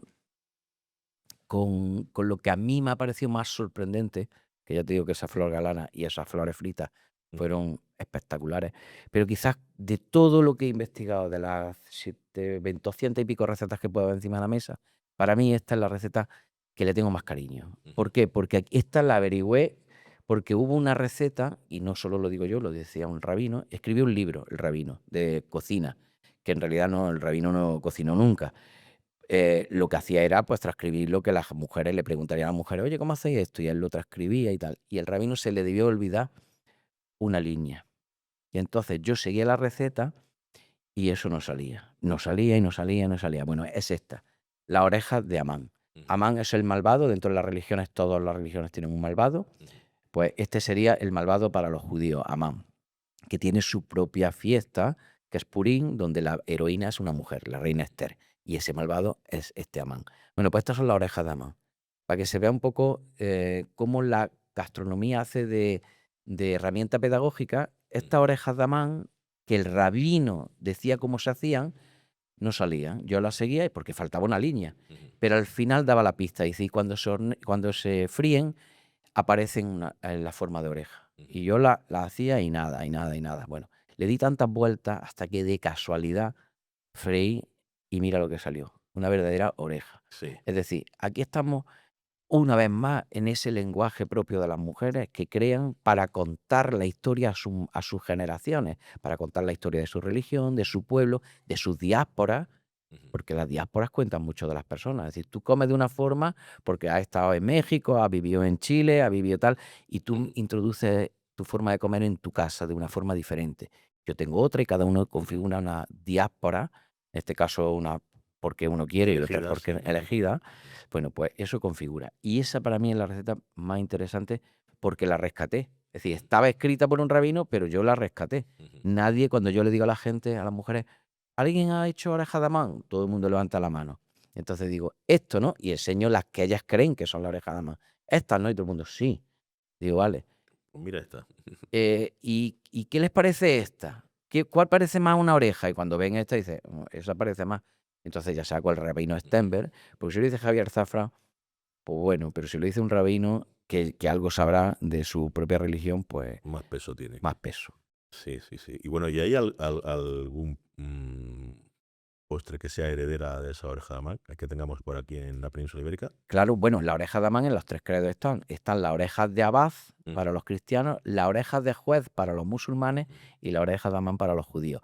No deja de ser los pestiños. Ujú. Los pestiños, Los efectivamente. pestiños, ahí lo tienes. Y luego hay otro dulce musulmán que no tiene la misma forma, pero tiene el mismo sabor.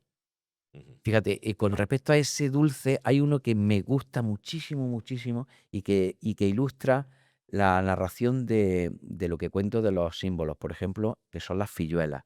Las filluelas son filluelas o figeolas, ¿vale? Ujú. En España tenemos filluelas, Ujú. pero no tenemos la forma de las filluelas como era en su día, o como tienen los judíos. ¿Y qué simboliza las filluelas? Pues las filluelas simbolizan un libro, el libro de la reina Esther, que es el libro de las mujeres judías que leen en Purín. Lo leen las mujeres judías. Las mujeres judías han sabido leer desde todas las épocas, porque ellas leen en Purín, Ujú. en su festividad leen en la sinagoga, lo sabemos. Bueno, pues esto, estas son las filluelas. Ujú. Es un rollo, es un libro.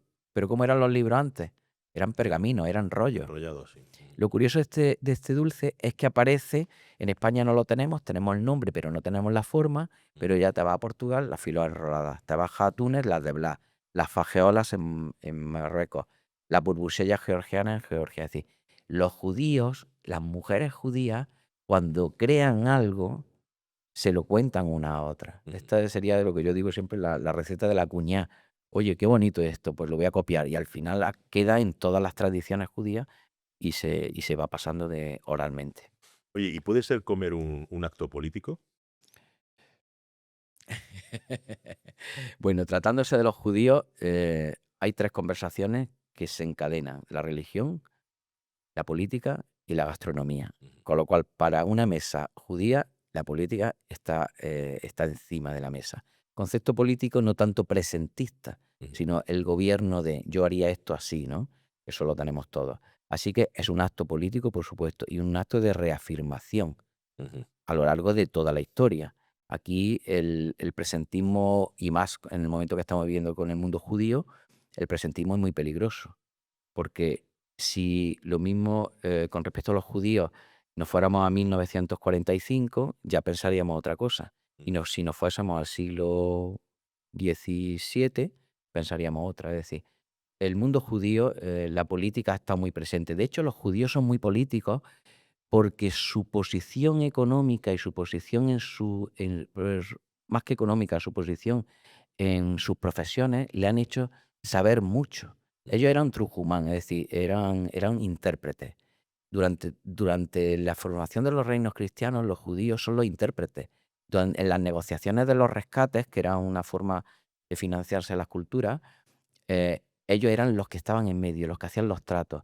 Y yo te digo una cosa, si tú tienes información privilegiada que hoy es un delito, absurdo, Ujú. porque el que tiene la información tiene el poder y puede invertir o hacer o prever que va a pasar algo, bueno, El que tiene la información tiene el poder. Los judíos tenían todo, hasta tal punto que un judío, la mayoría de los médicos judíos que están en la corte, el 90% de la corte de Aragón son médicos judíos, el otro 10 son franceses, el otro 10%.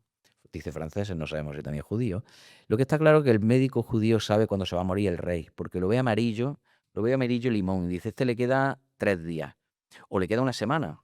Con lo cual él sabe perfectamente lo que va a pasar. O está en una recepción, está viendo lo que se está cociendo en la corte y se está preparando. Mm. Con lo cual, el pueblo judío ha tenido siempre mucha información, muchísima información, y eso es lo que les da el poder. Saber dónde tienes que invertir. ¿Va a haber una guerra? Sí. ¿Han venido a... no han llegado a un acuerdo en esta frontera? Va a haber guerra. Ujú. Tú ya llamas, mandas a tu hijo mensajero y le dices a tus parientes de la frontera, ir apropiándose de vino, de trigo, de pan, que esto va a valer mucho más dentro de unos días porque va a haber una guerra. Ujú. Entonces, ellos han tenido esa información como todas las culturas que han podido tenerla. Entonces, bueno, les da el poder. Oye, hay cada vez más cocineros que en su discurso introducen la historia. ¿Qué responsabilidad tiene ese cocinero cuando habla de historia en su narrativa? Vale. Eh, Esto es muy complicado. Yo, por ejemplo, Y te voy a pedir brevedad, que se nos acaba sí, el vale. tiempo, aunque sea complicado. Sí, es muy complicado. Eh, Tratar un producto, la historia es el ingrediente más manoseado, más prostituido. ¿Por qué? Porque la historia la escriben los que ganan. Ujú. Con lo cual, el que gana cuenta lo bueno que es, lo bien que lo ha hecho y lo mal que lo han hecho los demás. Con lo cual, la historia, ese ingrediente es muy complicado llevarlo a cualquier tema. El caso de la cocina quizás sea un poco más cotidiano y no es tan evidente, ¿no? Pero la responsabilidad, que es lo que me preguntaba, la responsabilidad tiene que ser máxima, porque nosotros somos los cocineros, cuando ponemos un plato y contamos una historia, tenemos dos opciones: o falsearla, decir, esto es lo que hacía mi abuela, y a lo mejor tú no habías tenido ni abuela, eres huérfano, ¿vale? Tienes esa responsabilidad de llevar a la memoria de esas personas que no están, y esto en el judaísmo es importantísimo. Por eso mis recetas, cuando hay quien me la da, está su nombre, porque es importantísimo que la memoria de esas personas no se pierda.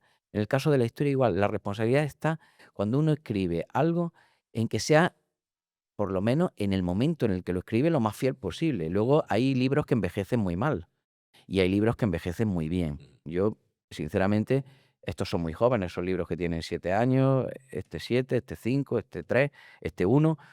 No sé cómo van a envejecer, pero lo que sí tengo claro es que de los pocos libros que yo he podido leer, han envejecido bien, porque eran muy fieles a lo que veían.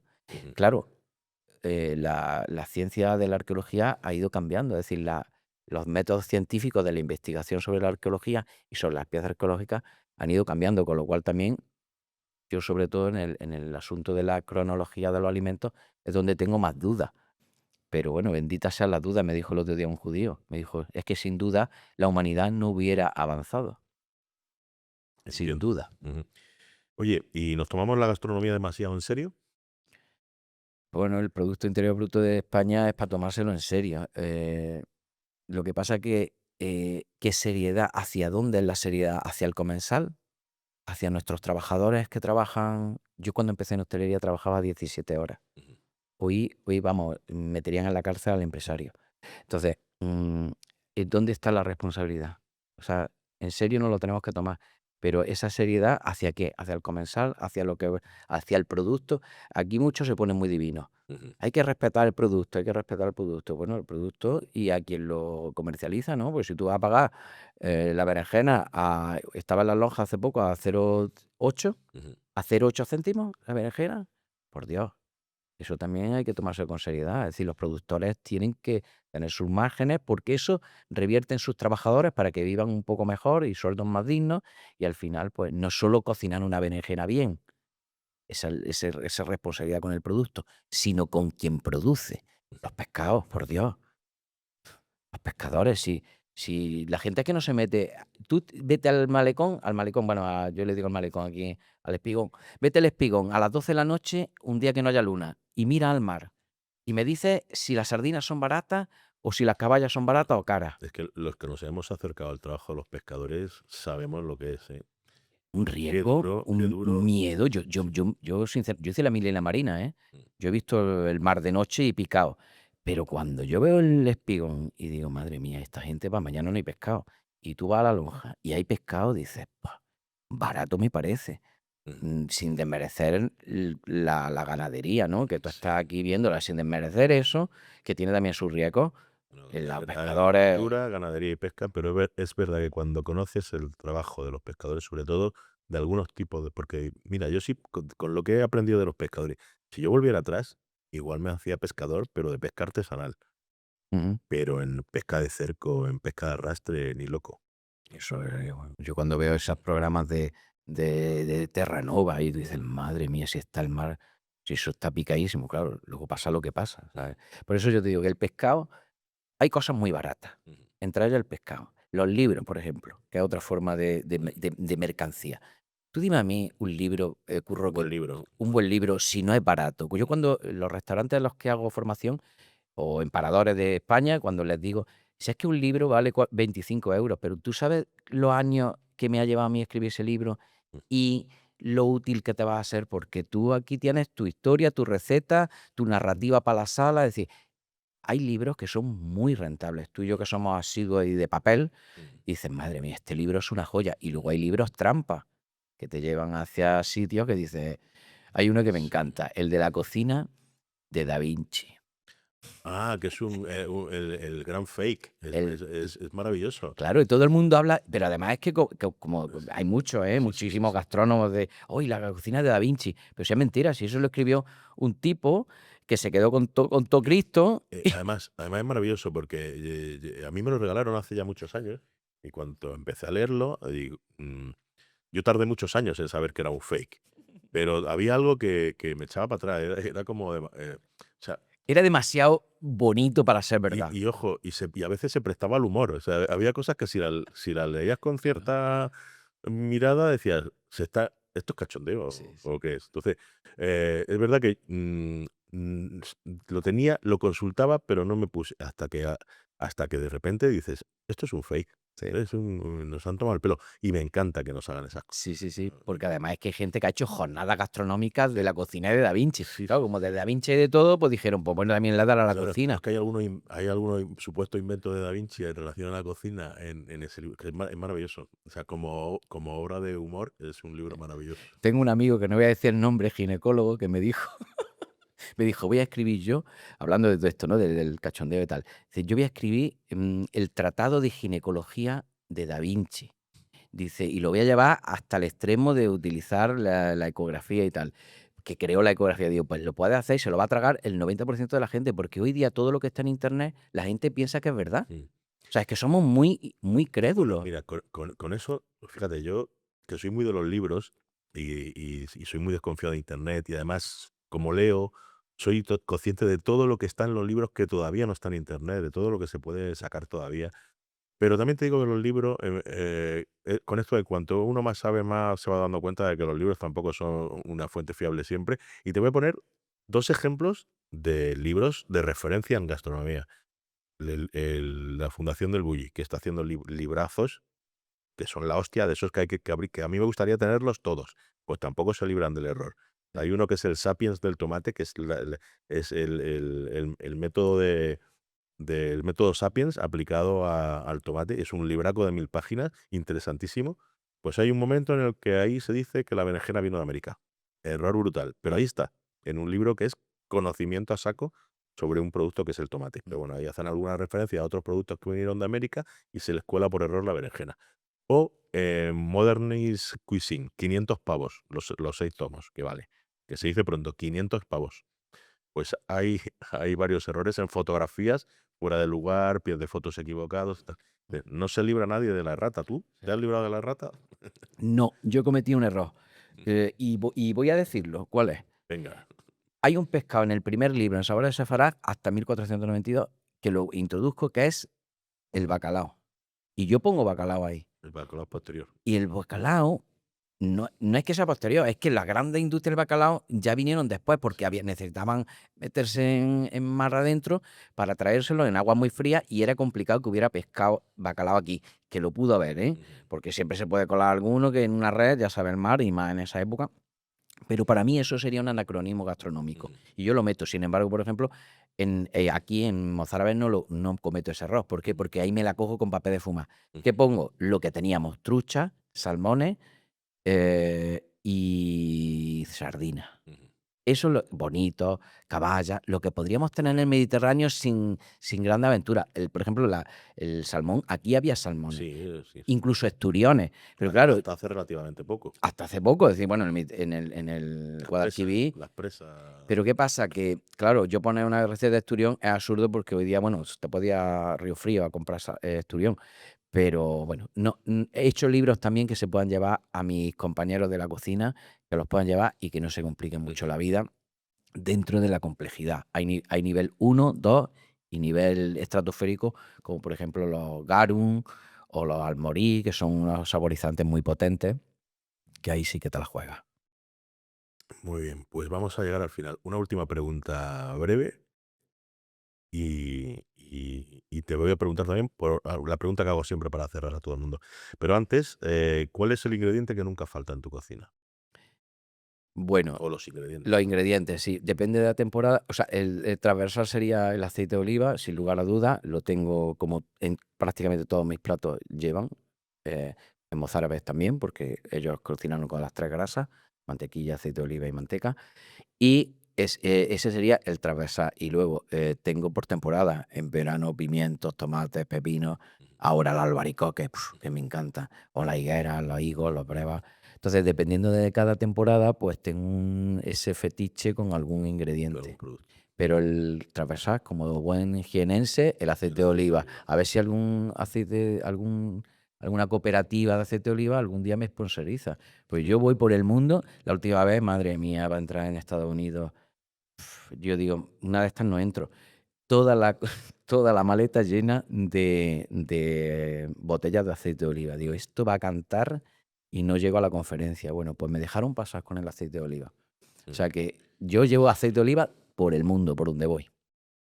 Muy bien, pues que tenga suerte con el sponsor. Ya para terminar, siempre le pido al invitado que recomiende de todo esto que hemos hablado, aparte de tus 3 libros, que son una recomendación obvia e implícita en todo lo que hemos estado hablando, ¿qué libro recomendarías tú a los oyentes de Me Pierde la Boca en relación a todo lo que hemos estado conversando? Como libro, yo creo el que más me gusta y el que más me ha ilustrado, por ejemplo, el manuscrito Almohade del siglo XIII, Mm. de la cocina andalusí, está muy bien escrito y se ve que tiene recetas ahí en un libro Almohade, que son los grandes enemigos de los judíos. También hay recetas judías. Es decir, ese libro, ¿por quién lo traduce? Que es Ambrosio Uizi, que fue un perseguido después de la guerra civil, un hombre que perdió su cátedra, un tipo por su ideología de izquierda, uno de los mejores arabistas que ha habido en la historia de España. Y ese libro lo tradujo él y me parece pues, de lo más interesante para ilustrarnos en una época muy interesante que es el siglo Mm. entre el 10 y el 13. Así que ese mi libro preferido. ¿Es el que edita Editorial Trea? Trea, que es uno de los editoriales para mí Sí. que mejores libros de investigación gastronómica Sin hace. duda, sin duda. De hecho, el que yo traigo es también de Editorial Trea, Claro. que es el que mencioné al principio, La comida como cultura, de Massimo Montanari, una de las referencias en Italia del ensayo gastronómico, que al final habla de la identidad gastronómica de los pueblos y además es un ensayo muy breve, muy fácil de leer Mm. y que te da una visión muy amplia para Lo entender todas las gastronomías de alguna manera lo del com planeta lo isleño. compraré. Es que Trea tiene bueno, yo le intenté vender mi libro a Trea Ujú. y no me dijo que no estaba dentro de su línea porque, claro, mis libros son muy visuales. Y Sí. entonces, porque yo hago mi fotografía gastronómica. El otro día hablaba con David de Jorge y me dice: "¿Pero tú lo haces todo?". Digo: "Sí, la receta, la investigación, la fotografía".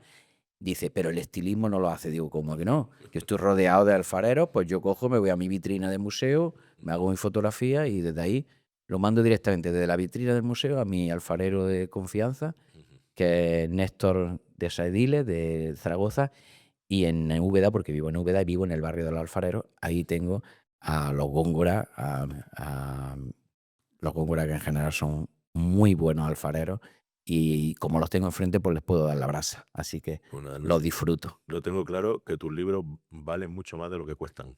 seguro. Eso es muy bien. Ni el papel, ¿verdad?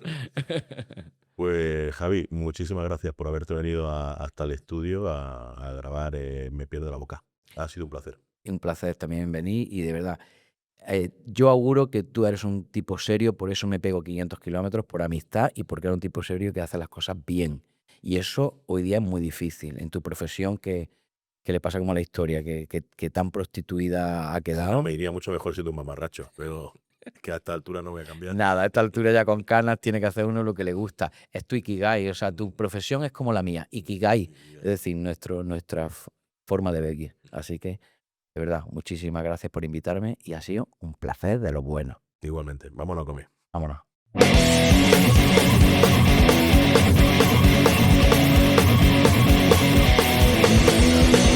En casa de Ferran Adrià se come puta mierda. Si lo pilla mi madre le pega 40 vueltas. No reduce vinagre.